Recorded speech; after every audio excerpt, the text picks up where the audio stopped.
Okay, so for our last talk for this first session, we have Cristina Pokorny Montero, who will be talking about African extinctions. Thank you. Hello, everyone. So now we're going to move into plants. We've been talking about mammals mostly.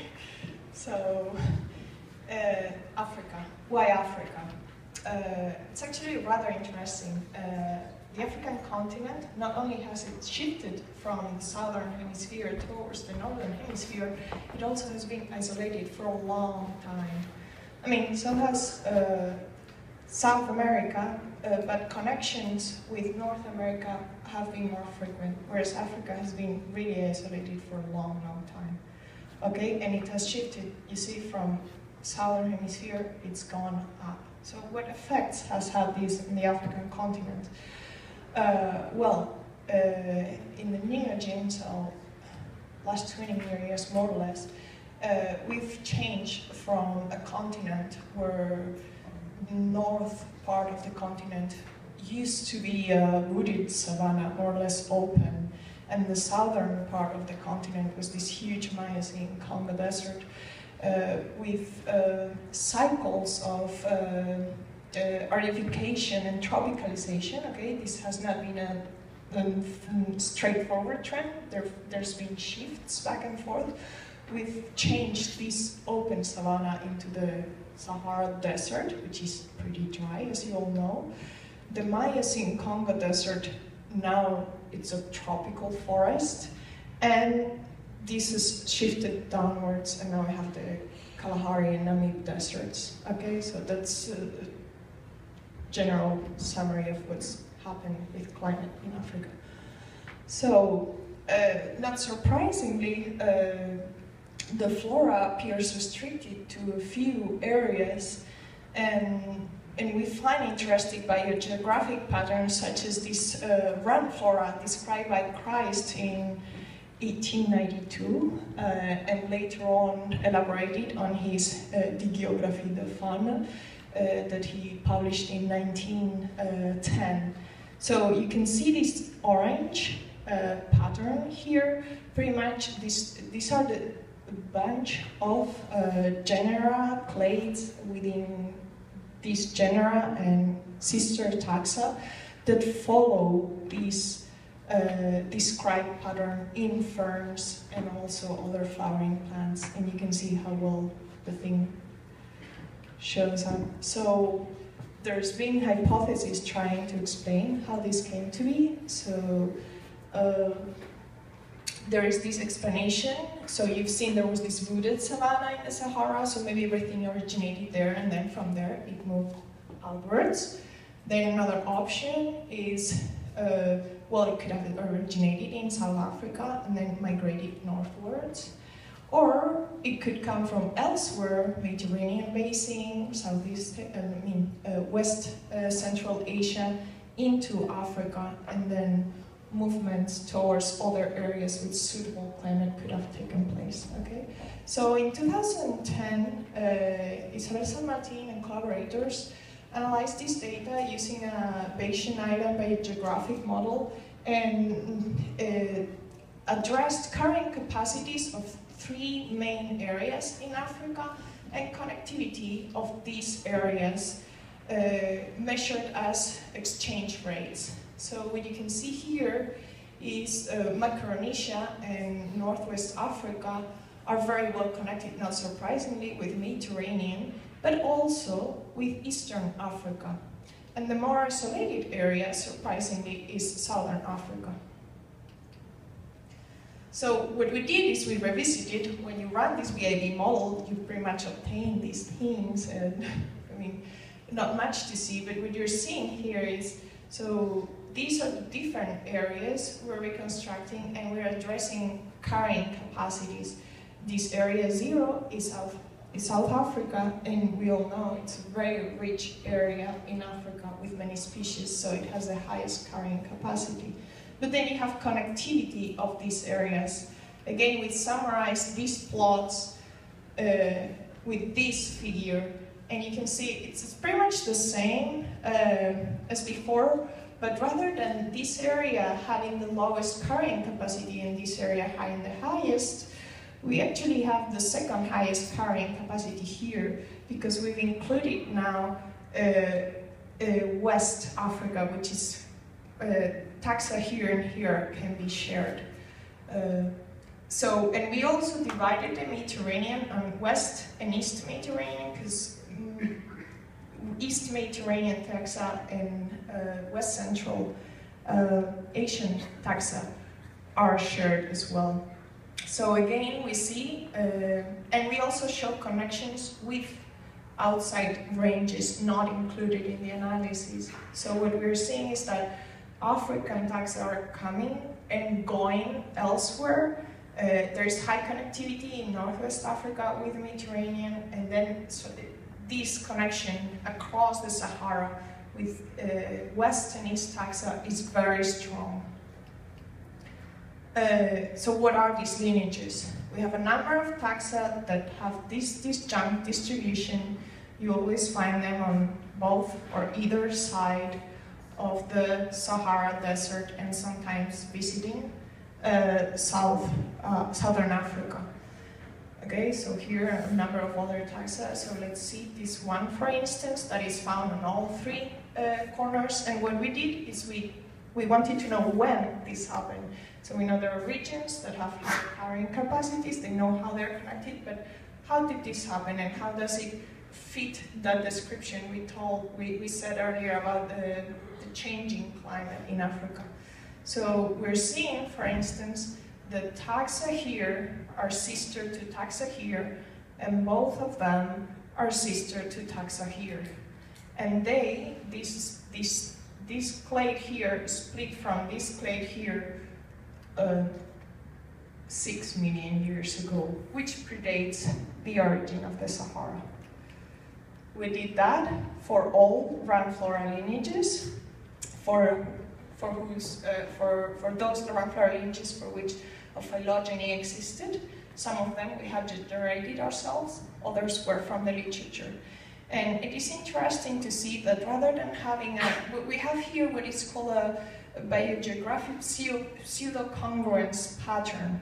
Okay, so not everything is happening at the same time. It's mainly a lot of taxa or divergences take place sometime in the Pliocene or in the Miocene-Pliocene border. But then we have, for instance, these three divergences are quaternary, so are rather new and probably should not be considered Ramflora.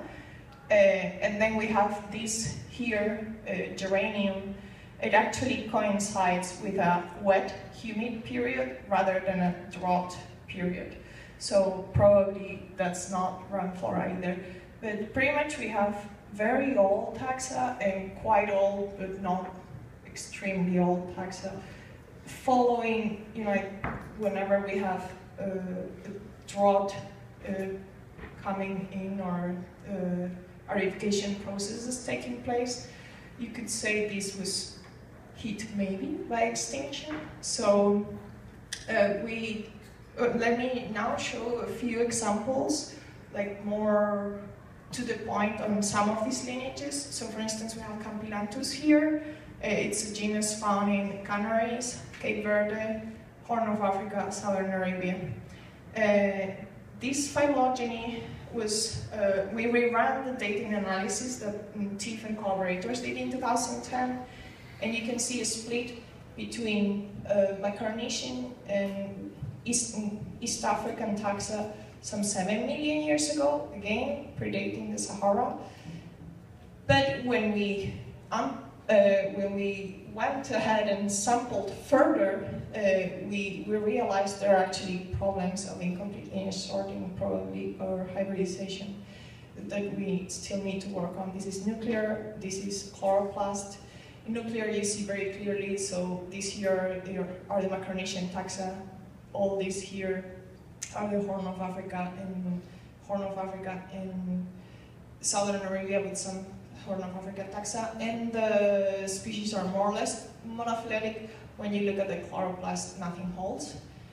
So we've sequenced more chloroplast genes that I'm not showing here, and we're still seeing signal of incongruence, and we need to explore that further.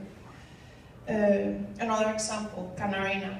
Canarina has 3 species, 1 in the Canaries and 2 in Eastern Africa, Rift Mountains. We did some ancestral area reconstruction for these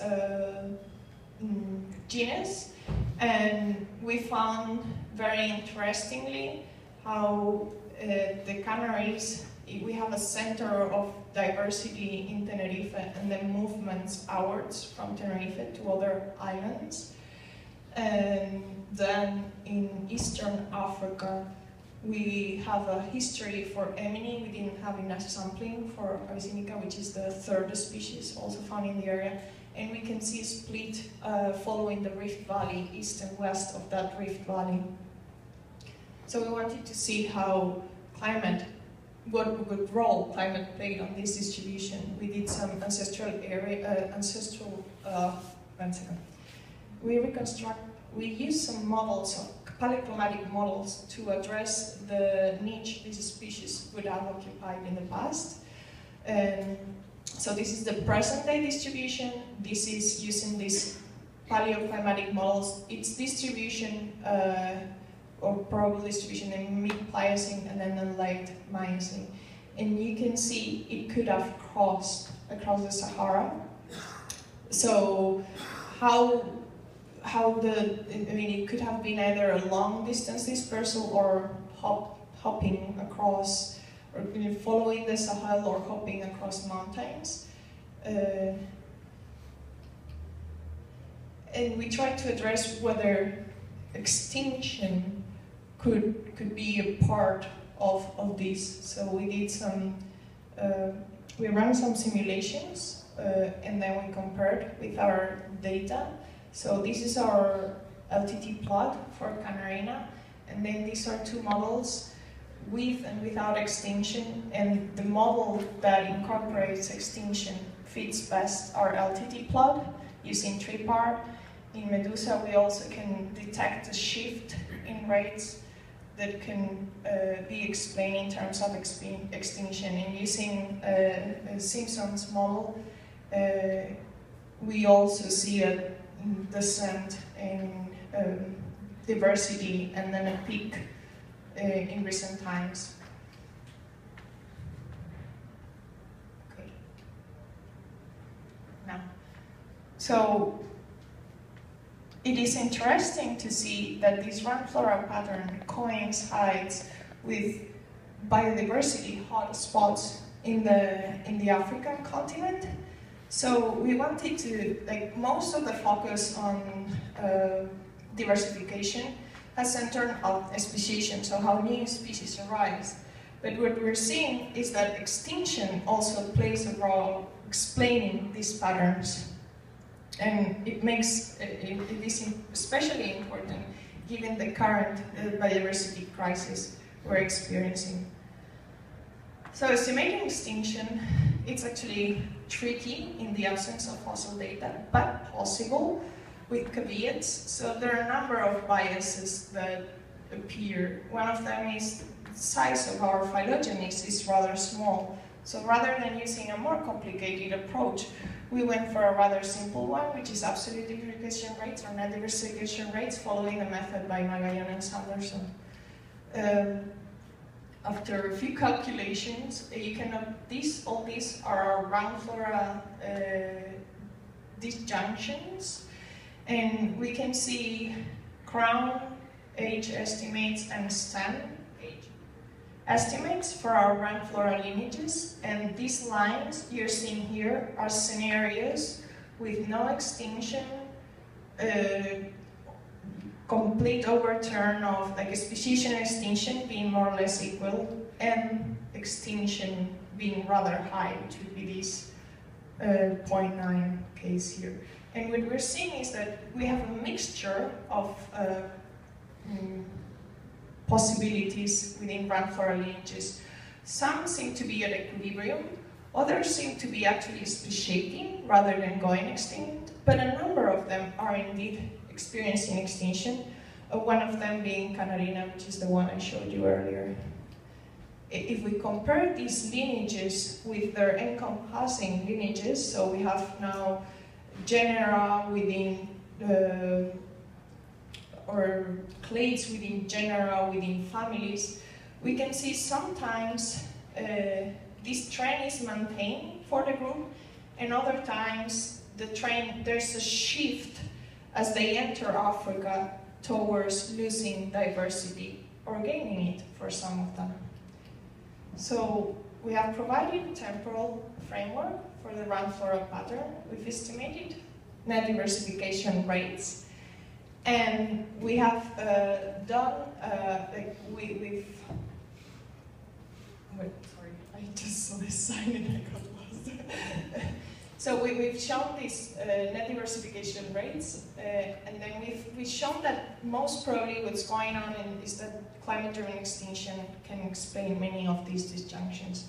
So our steps that we have to follow right now is we wish to reconstruct ancestral ranges and climatic preferences using environmental niche modeling techniques, integrate this information into the Bayesian island model, and to inform these carrying capacities that I was showing you earlier, and incorporate biogeographic and ecological information from the fossil record.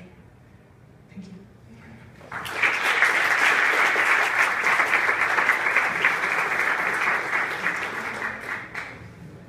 Does anyone have a question? You mentioned the fossil record for Africa, which is really poor. Any initiatives of improving that situation? Yeah, actually one of the lineages we studied, Hypericum, does have a rather neat fossil record, and a paper was published not long ago in Systematic Biology, where integration of environmental niche models and fossil record, etc. is shown. So the first author is Andrea Meseguer, and yeah, that was recently published. Yeah. Well, in general, it's just like the whole Sahara would be very nice to see it for the fossil record, but the ecologists are supporting that pattern. Yeah, exactly. But it's very rare to find groups that actually have fossils. It's also interesting, for instance, for more recent divergences. You have the tree heath, Erica arborea. It's present in some of the mountains in the middle of the Sahara, like present day. You have populations there, and you can see, while reconstructing the phylogeny of these species, how it has gone from point to point and back and forth, so you can actually trace the movement. Yeah, that's also published 2010, I believe it is, PNAS, I think.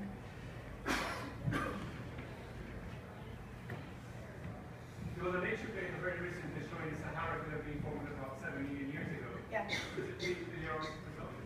For some taxa, yes, they predate the 7 million year deadline, so to speak, and some of them are a little later, 5 million year, but that it is still fit because you have mountains inside the Sahara and also south of the Sahara, so those could have acted as refuge for this taxa.